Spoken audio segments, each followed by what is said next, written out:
Welcome back, fellow children of the night. We have returned once again to review another episode of Anne Rice's The Vampire Lestat. This time we are reviewing episode 3, Toronto.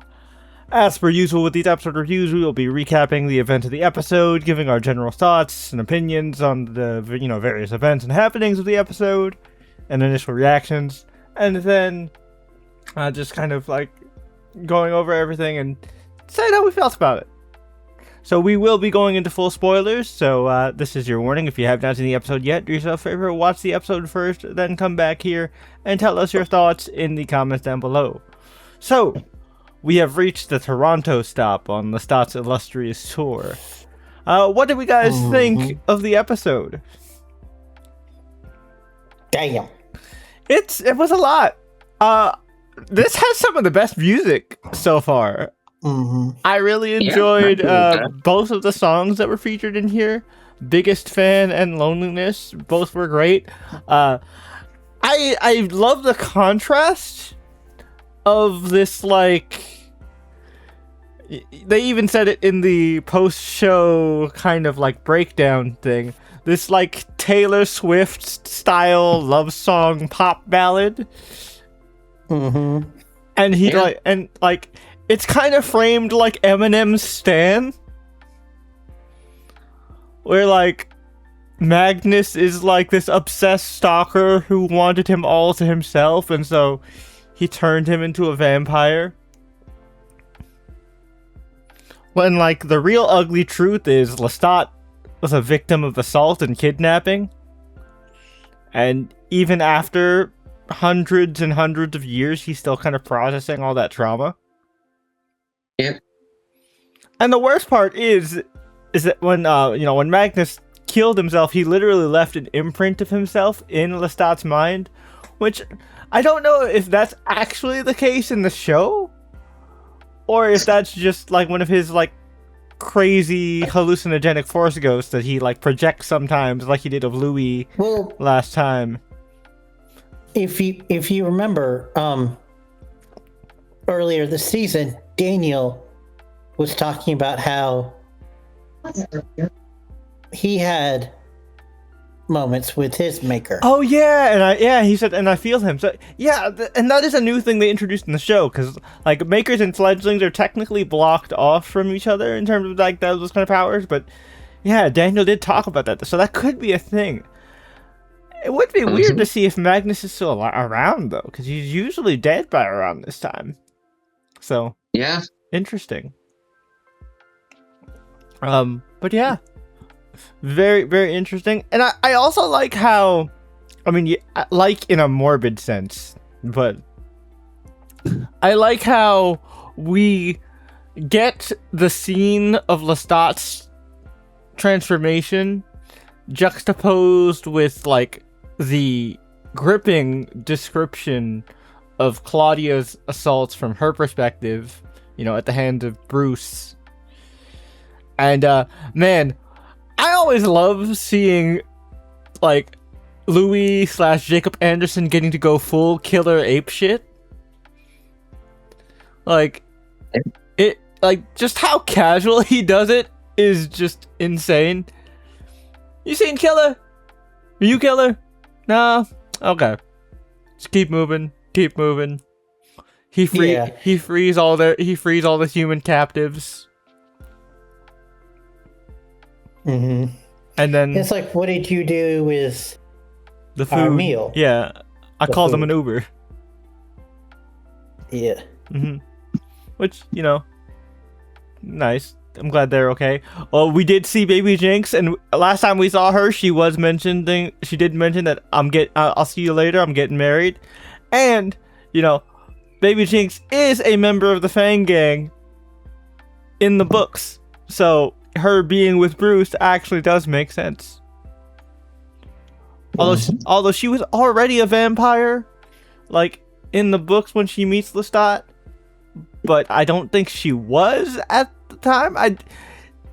It was unclear if Bruce had turned her or not. Like, I think he was going to. I think he was going to during their honeymoon, Lestat. but never got to it with the whole Louis thing. Yeah. And Lestat beat him to the punch. Lestat didn't turn her though. He just fed on her. I thought he did. No, they just fucked and he fed on her. Oh. Yeah. Yeah, they just fucked. So like I don't. Yeah, he didn't turn her, but I think Bruce was planning to, but then Louis killed him. Also, the fact that she got away. Yeah.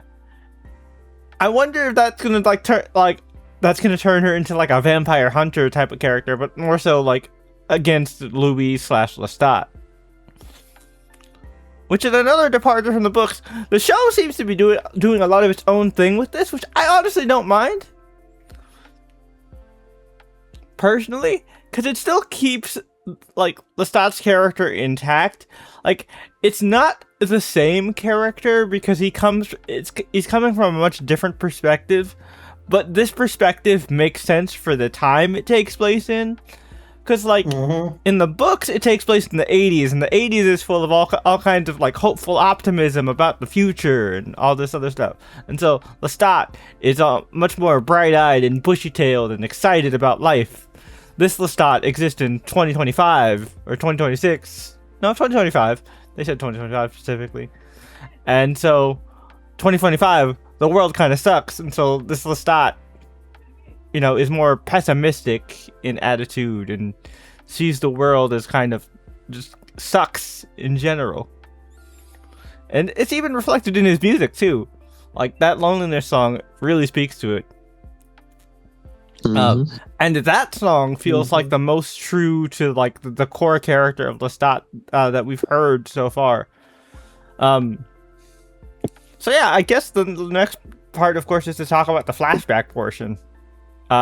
First of all, fuck Armand. I love the actor. I think the actor does a great job, but man, do I hate this character.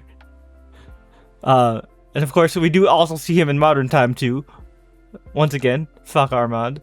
But yeah, Armand just sucks, dude. He's just the worst. He is the perpetually jealous, not even ex, because I don't even think Lestat considered him, at least this version of Lestat, considered him a real lover, right? Like, he was just kind of a guy he occasionally fucked with. Which, ironically enough, the person who said it the best is Armand's actor. Yeah.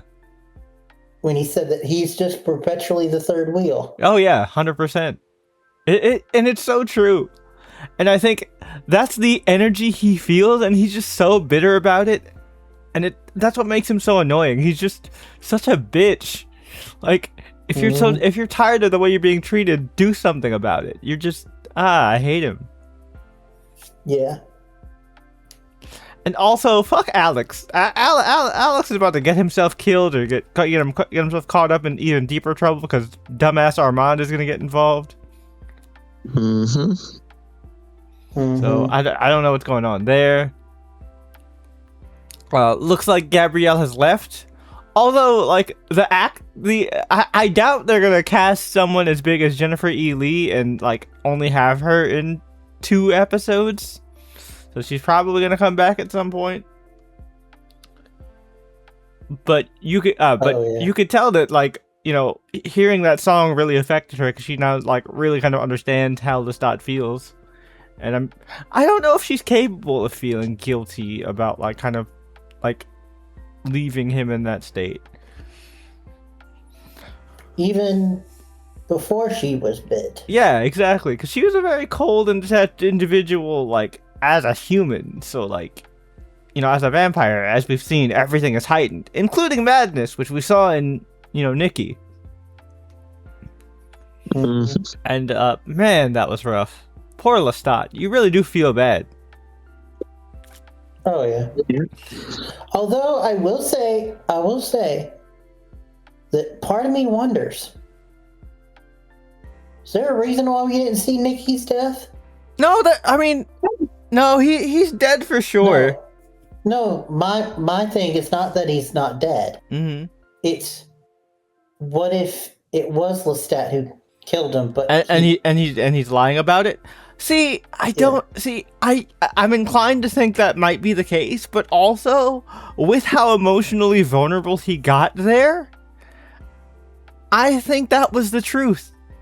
Cause that was some raw shit. That didn't feel fake at all. Like that felt entirely genuine. But I watched, and the look in his eye, I'm inclined to believe him here. Like, I know he is an unreliable narrator, but that felt real. And especially because of the fact that, like, he bared his soul and was like, ha ha, trolled you, Daniel. You got none of it on camera. Inclined me to believe everything he gave was 100% the truth, but it wasn't recorded. So Daniel's the only one who knows. I can see that. Which I want to know how Daniel is gonna, get his get back here. Yeah.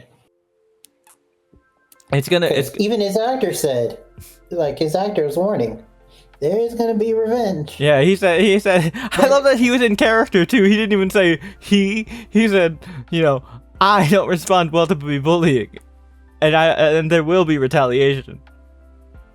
Yeah. Like, that's crazy. I'm excited. We've only got 4 more episodes left, which is kind of wild. Yeah. We're flying through this show, but hey, good for me, because after that I can cancel my AMC subscription again. Yep. Yeah. Also, I do want to point out that this, y'all, if you know us, you know we love to yap. Yep. During this episode, we were the quietest that we've been in a while.